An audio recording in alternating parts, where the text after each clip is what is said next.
Actually, we had a Canada Council research grant together, and we went to Mount Athos and to München to the Staatsbibliothek and did work with the handschrift and the handwritten manuscripts from Russia in it. And while we were on Mount Athos, we decided, well, we could have a Canadian monastery that was really Canadian. And turned out we're more Romanian and Russian, but we won the Canadian monastery. After we went to Jordanville to Bogoslovia, and were there for a long time, together with Vladika Irini, in fact, Archbishop Irini. And in the early 70s, we decided, okay, we're going to start. So we got a little a house that was collapsing, and we had a shed with a dirt floor.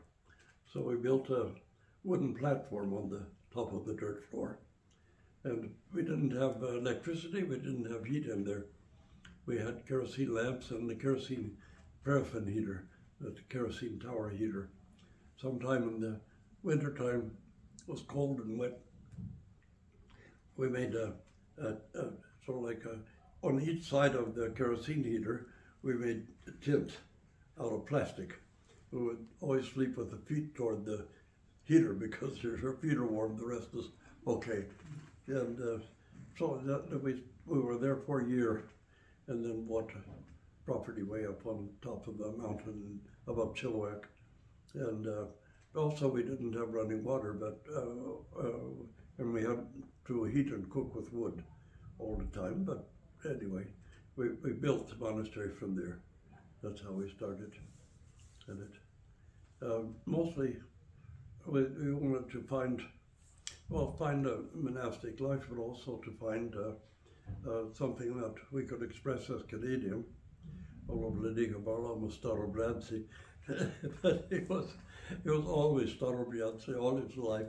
But anyway, we tried to start it, and we kind of grew. We had lots of mostly Serbian people who came up to the old monastery, and little by little we built a community. But we always had lots of people around. On Sundays we had lots of people. Somehow we're more people, where our hearts were open to the people, and it was a great joy when they would come or when we would get to baptize a baby. Because I like baptisms and svadba and wedding because both are a beginning of new life. And any time you baptize a child, you think that you're being a midwife or a doctor delivering a baby when you take the baby out of the water, newborn baby. And it became always my custom when I baptize a baby.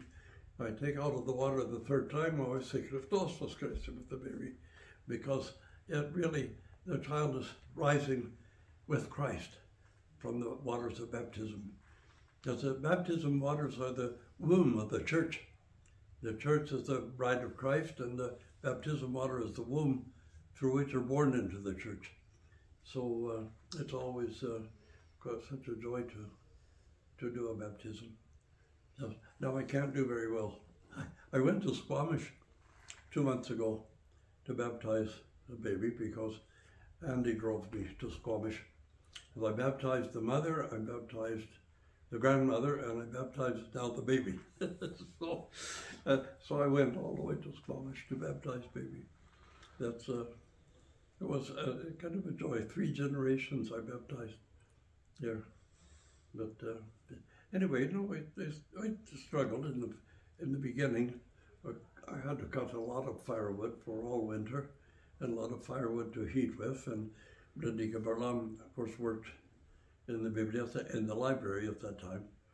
But when Serbian church board members came to say if we made candles, they would buy. So we found a source for pure beeswax, and then we opened a candle factory. And that started in, I don't know, 1985, I think. So we built, it was surprising to us how fast it built. We were making tons of candles. We ordered beeswax 2 tons at a time to be delivered from northern Alberta. And we sold candles even on the Pribilof Island, the St. Paul's. But every 2 weeks we would go to down to America to ship candles, and shipped around the United States and across Canada. And that's started making it possible for us to build monastery better because we had the income. So finally Vladika Barlam would work 8 hours in the day. I'd come home and work another 8 hours in the candle factory. And Father Moses would always come to help in the candle factory. And meanwhile, I had the typographia. And the typographia was very profitable in those days. And when we bought the present monastery, we had 25-year mortgage, but with the candle factory, we paid it in 10 years. And typographia, the print shop, the publishing, paid for every expense that we had. All BC Hydro, telephone, automobile, everything was paid for with the printing shop, publishing house. And that's how we managed to pay for it in 10 years, the place.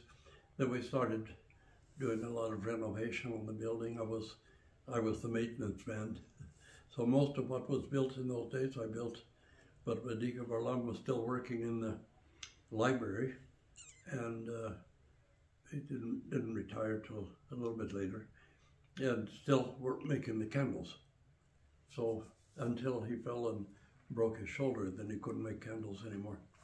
But I have to tell one story. We had Vladika Barlam was friends with Velika Kinyaginya Bagalatin, a Georgian royal family. And he sent her 4 candles one time for Christmas. And she said, well, can you send me 2 candles packed? She wanted them wrapped in red velvet with a gold ribbon. So she was going to give them to her cousin, Queen Elizabeth. And so Queen Elizabeth got the candles. And then she wrote to us that was on the 100th birthday of the Queen Mother. They wrote, could they get candles from our candle factory for beeswax for one of, I mean, the Queen Mother had dozens of cakes, but he knew one of the birthday cakes. So through Leonida, the candles from our candle factory were on the one birthday cake of the Queen Mother. And then the newspaper wrote about it, some magazine, Queen Mum candles. So we had all kinds of people were telephoning and calling, can we buy some Queen Mum candles? Can we buy some Queen Mum candles? So we started selling to anybody who came. But he didn't make birthday candles anymore. They're very difficult, small. But anyway, that's how we built this monastery. We never had donation from anybody. We built completely by our own hands. And, you know, we had, some people came with physical work, not with, we did need some physical help. But some volunteers would come from time to time, some mostly Romanians, but some Russians also. And then, but we paid for everything with our own hands. And that's why it makes the monastery even more dear that way. Yes. Vladika was very particular. He had a micrometer. He would make sure all the candles were same thickness, pretty close. Every now and then they would be hanging up drying. He would put the micrometer on. And then Father Moses would cut the string away at the bottom. Yeah. And Vladika would polish the bottoms of the candles. Oh, yeah. He wanted it absolutely finished. And he was very particular about his candles. I have to tell one time, though, he lived in the cottage on the side, he called it Pustin. And one time he heard a noise out, and he came around behind the candle factory. There was a bear halfway in the window, halfway out, and the bear was getting candles, eating candles. And Vladika got so angry, he says, I did all that work and you're coming to eat it, go away. So I chased the bear away up the hill, yelling at the bear, go. So after, we kept the bear away because on the windowsill I made a little trough. We put mothballs in the trough. Okay. And mothballs will keep the bear away because the smell, the way they smelled. Yeah. That's why we didn't have another problem with the bear. Yeah. But they tried to break into the candle factory a few times because they smelled the honey. Yeah, honey. They like honey. We had the holy well, and we piped some water over to the second one. I wanted to make that little besitka like Mount Athos over there. But people continue to come. Never any week goes by that 5 or 6 people don't come to take holy water. So they're getting some benefit from it. But it's, maybe I don't want to hear. I mean, I know I heard in someone saying past times, well, they came to the Michael Bosch at the Joy of Canada, and they were healed afterwards. I said, well, if you want to write about it, don't tell me, because I don't want temptation. A temptation for me. You say, oh, we were healed at the monastery. That's temptation is pushing you. I don't want to hear it. I mean, how many people come and say, oh, I was healed through Lady Gilon's prayers. Okay, he's dead, you can say that now. But not while he's alive. Not while we're alive. But a lot of people, they go to his grave every Sunday. You'll find new flowers, mound of flowers on there every Sunday. One time the caretaker at the Archbishop, he told me, we had so many potted flowers on his grave that we could start a garden by replanting them outside. But every Sunday you'll find somebody gathered there, somebody putting flowers there. And a number of people says, oh, I had such and such a problem, and bloody prayed for me and I was recovered. I said, okay, he's dead now, you can say it. But not while he's alive. Not while they're alive. Okay.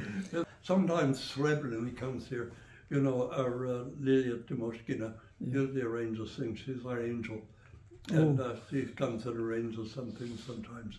I love Lilia. She's such a sweet person. And she always arranges a yolka for us. Well, the yolka, just after they have it at the...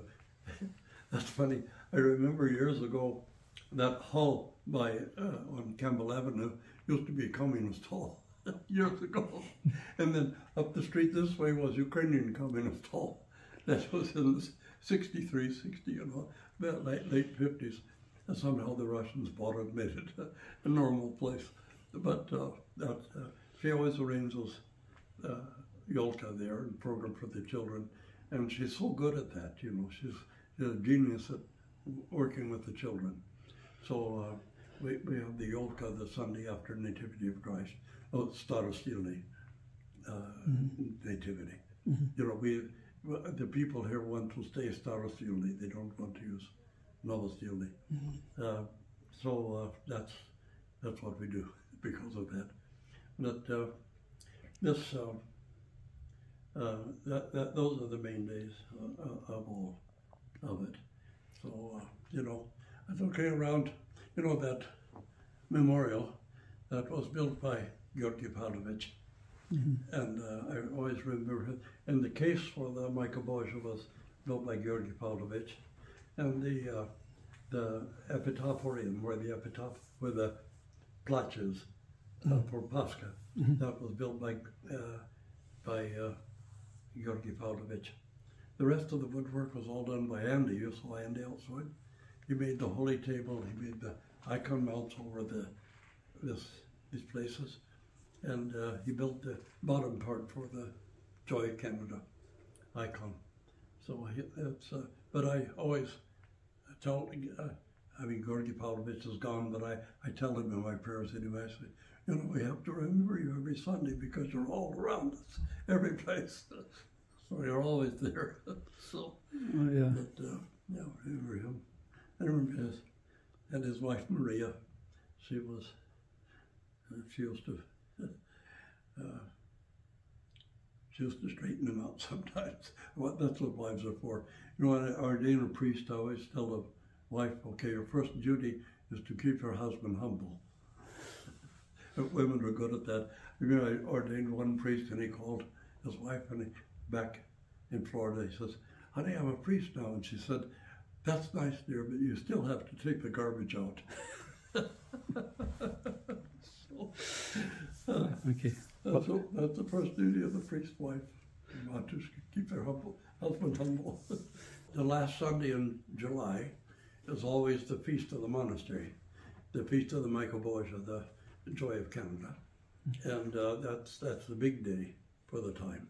Of course, Pascha, if the weather's good, we have it in the outside church, but so we always have lots of people. But especially the last Sunday of July, that's the chram of the monastery. Mm-hmm. So that time we also have a conference on that weekend, a spiritual conference, and usually Friday, Saturday, and Sunday, and then we have Sunday a barbecue. So the Georgians now, they built a big besetka. I don't know what bigger than, not just a besetka, it's a pavilion. And so when we have the conference, we have the Georgians come and make a big barbecue for us, a Georgian barbecue. So they'll make shashliki, and that's a big event. It's Joy of Canada on last Sunday in July.